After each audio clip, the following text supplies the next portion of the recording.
والصلاة والسلام على سيد المرسلين وعلى آله الطيبين الطاهرين وعلى بسم الله الرحمن الرحيم.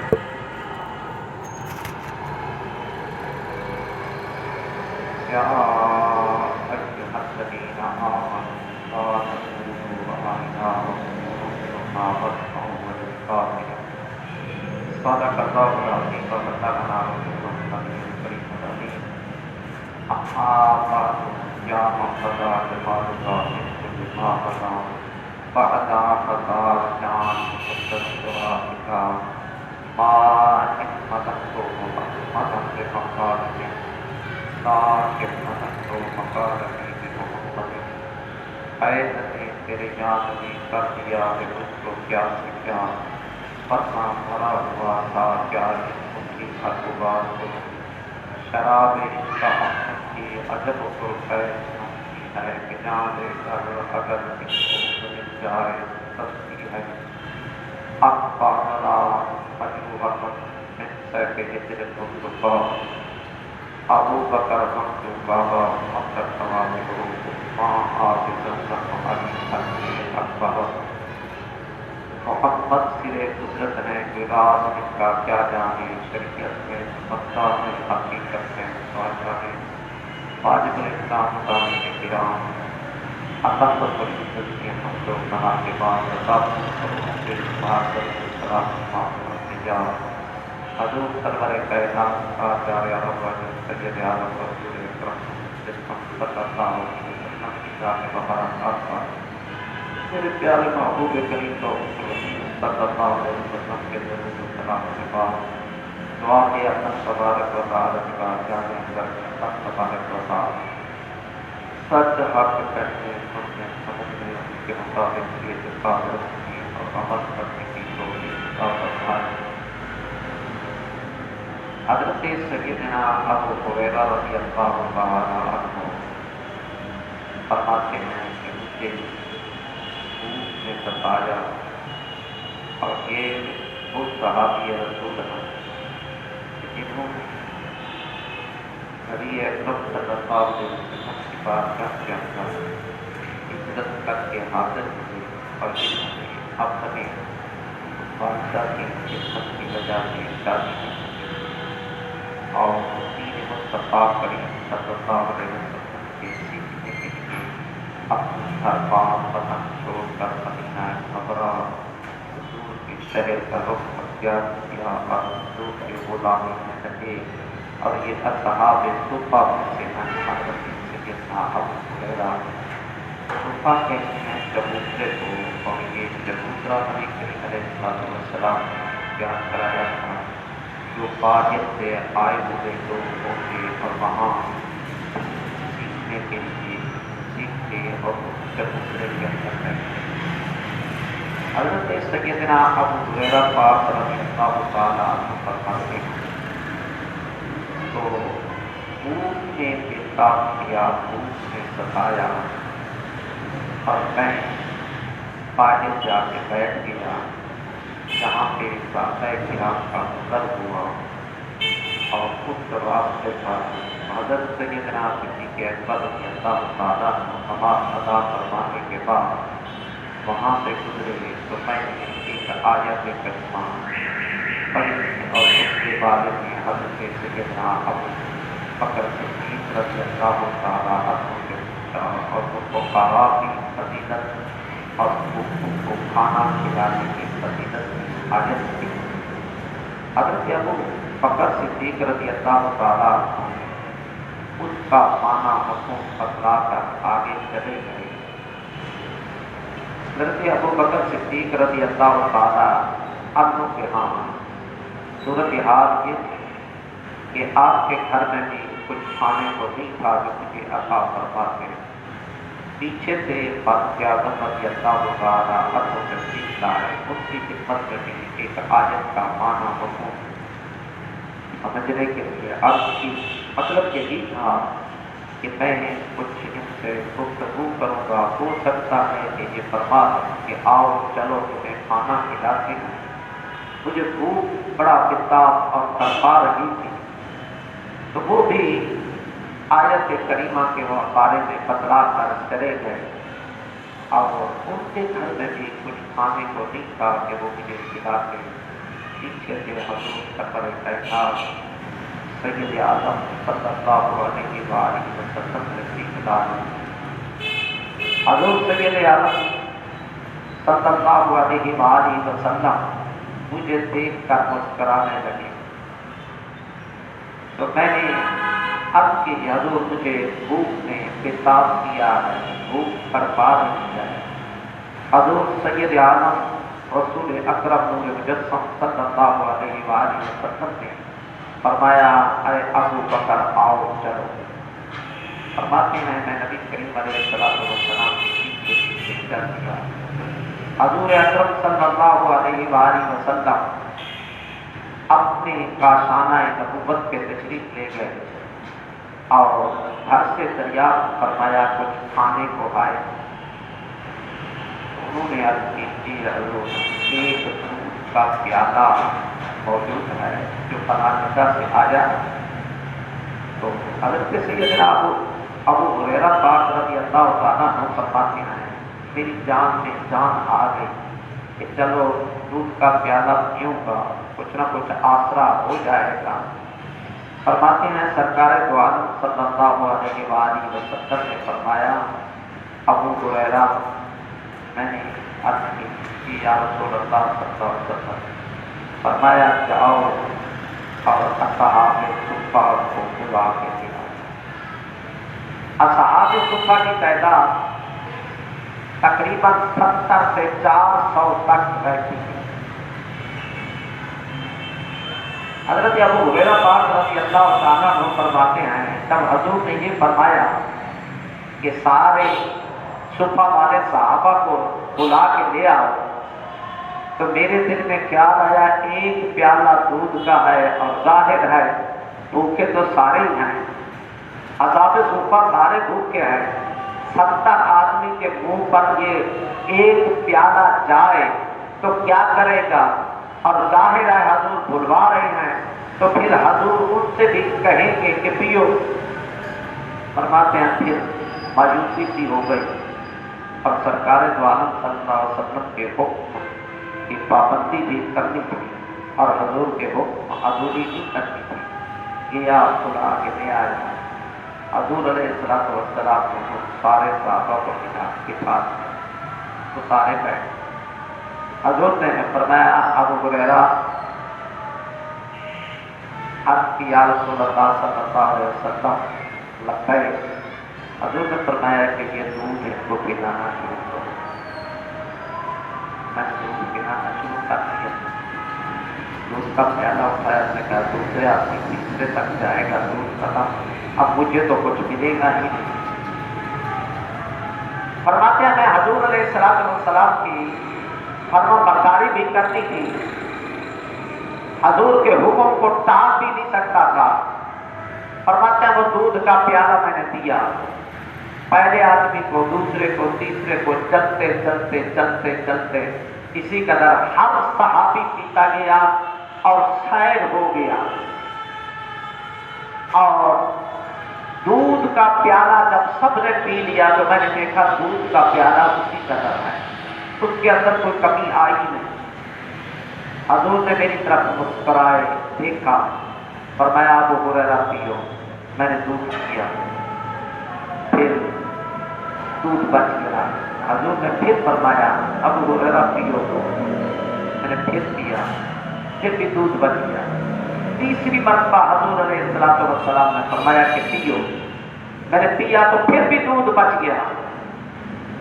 حضور علیہ السلام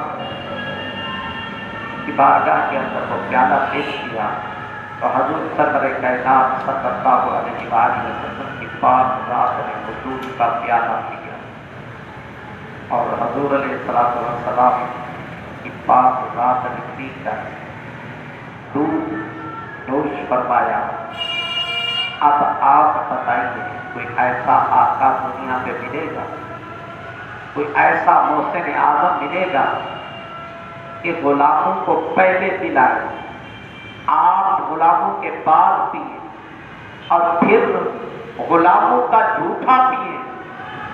کسی مولوی کو دیکھ لو، پیر صاحب کو دیکھ لو، کسی سردار کو دیکھ لو، وڈیرے کو دیکھ لو، اور سب کا نقطہ نظر یہی ہوتا ہے کہ اپنے پیٹ پر ہاتھ پھیرنا، کہ دوسرے کی پرواہی کوئی نہیں ہوتی. کہ لیکن حضور سرور کائنات صلی اللہ علیہ وآلہ وسلم جو میرے نبی ہیں اور تمہارے نبی ہیں، جن کے کلمہ پڑھا ہے اور غلامی کا تعلق پٹا گلے میں ڈالا ہے، اس مصطفیٰ کریم علیہ الصلوۃ والسلام کا طریقہ دیکھیے، عادت پاک دیکھیے کہ سب سے پہلے غلاموں کو پلایا اور غلاموں کو سیر کرانے کے بعد بچ گیا. حضور علیہ الصلوۃ والسلام نے خود وہ دودھ غلاموں کا جھوٹا پیا ہے اور غلاموں کا بچا ہوا. مگر نہ یہاں تو یہ ہوتا ہے کہ جی اس کے منہ لگا ہے، اس کے جراثیم آگے ہوں گے، ہم اس کا جھوٹا نہ پئیں. آج کل تو عادت یہ چل رہا ہے کہ اولاد کا جھوٹا باپ نہیں پیتا، باپ کا جھوٹا اولاد نہیں پیتی، بیٹی ماں کا جھوٹا نہیں پیتی. اور اسی قدر دیکھ لیجئے شوہر بیوی کا جھوٹا پینے کو تیار نہیں ہوتا، بیوی شوہر کا جھوٹا پینے کو تیار نہیں ہوتی. اور اسی قدر آج کل تو یہ دور بھی سنائی میں آتا ہے کہ جو ہمارے پیران نظام ہیں یہ ہاتھوں پر دستانے لگائے ہوئے ہوتے ہیں. جھوٹا تو کجا، نذرانے لیتے ہیں تو ہاتھوں پر وہ دستانے ہوتے ہیں، کہیں ان کے جراثیم نہ لگ جائیں. حضور رحمت کائنات سرور عالم صلی اللہ علیہ وسلم کی ذات پر قربان جائے، محبوب کریم رؤوف الرحیم صلی اللہ علیہ وسلم نے پہلے غلاموں کو پلایا اور غلاموں کا جھوٹا حضور علیہ السلام نے مبارک مقدس منہ پہ لگا کر خود پی لیا. یہ ہے حضور علیہ السلام کی اپنی امت پر شفقت، اپنی امت پر مہربانیاں نبی کریم رؤوف الرحیم صلی اللہ علیہ وسلم کی. اسی قدر نبی کریم رؤوف الرحیم صلی اللہ علیہ وسلم کے ایک جار ہیں، غلام ہیں حضرت زاہد رضی اللہ تعالیٰ، اور یہ جہاد سے رہا کرتے تھے اور جہاد سے آتے اور آ کر شہر کے اندر گھاس پھوس سبزی بیچا کرتے تھے.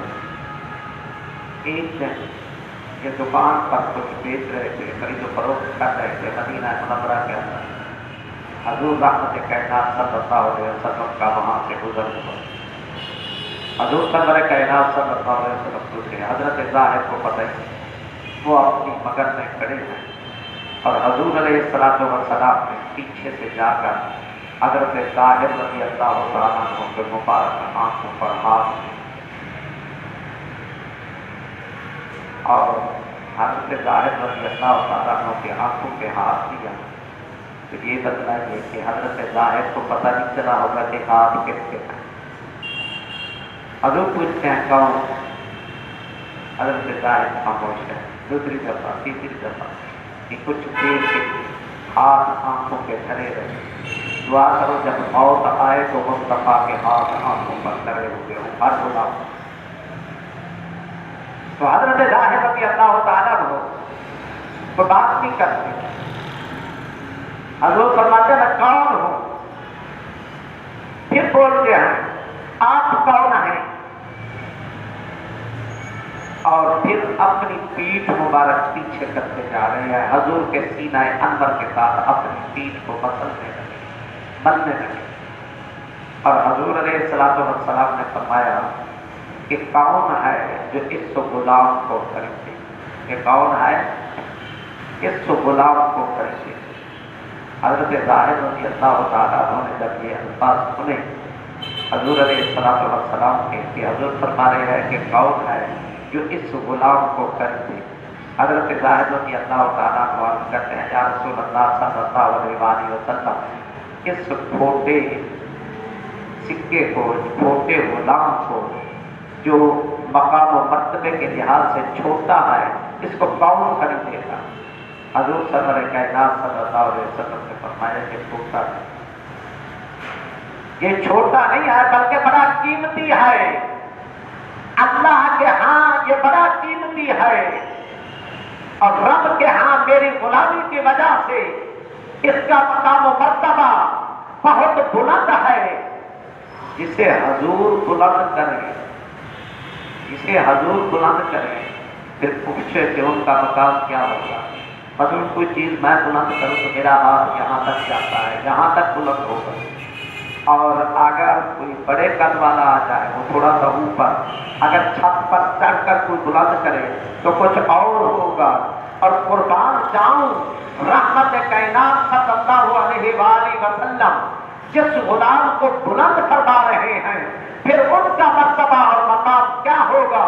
اور وہ مصطفیٰ کریم علیہ الصلوۃ والسلام جن کی حاضری کے لیے سید الرسل اور ملائکہ کا سردار، ملائکہ کا رسول حضرت جبریل امین حاضری جس دربار کی دیتے ہیں، جن کے دربار جبریل علیہ السلام ہیں، اس کو وہ ذات پاک محمد الرسول اللہ صلی اللہ علیہ وسلم جن کو بلند کر رہے ہیں، ان کا مقام و مرتبہ کیا ہوگا۔ اور پھر فرما رہے ہیں کہ اللہ کے ہاں تیرا مقام و مرتبہ بلند ہے۔ اور یہی غلام تھے حضرت ظاہر رضی اللہ تعالیٰ کو حضور فرماتے تھے کہ یہ ہمارا دیہات ہے اور ہم اس کا شاہد ہیں۔ حضور کے لیے یہ دیہات کے تحفے دیا۔ جب کوئی فروخت پکتا سبزی ہوتی، پہلے پہلے جو نئی چیز دیکھ کے دیہات کرتا وہ لیتے اور حضور کی بارگاہ کے اندر جا کر پیش کرتے۔ حضور علیہ السلام پھر اس اپنے غلام کو اپنی طرف سے تحفہ دے کر بھیجا کرتے تھے، اور حضور فرماتے تھے یہ ظاہر ہمارا دیہات ہے اور ہم اس کا شہر ہیں۔ اسی قدر حضور علیہ السلام کی شفقت محبت غلاموں کے ساتھ، اور پھر غلاموں کا پیار اور غلاموں کی محبت دیکھیے۔ ایک صحابی کے حضور علیہ السلام کی بارگاہ کے اندر حاضر ہوا کرتے تھے، غریب تھے، کچھ پتہ نہیں تھا، دینا نہیں تھا کہ کچھ حضور کی خدمت کریں، خاطر تبادل کریں۔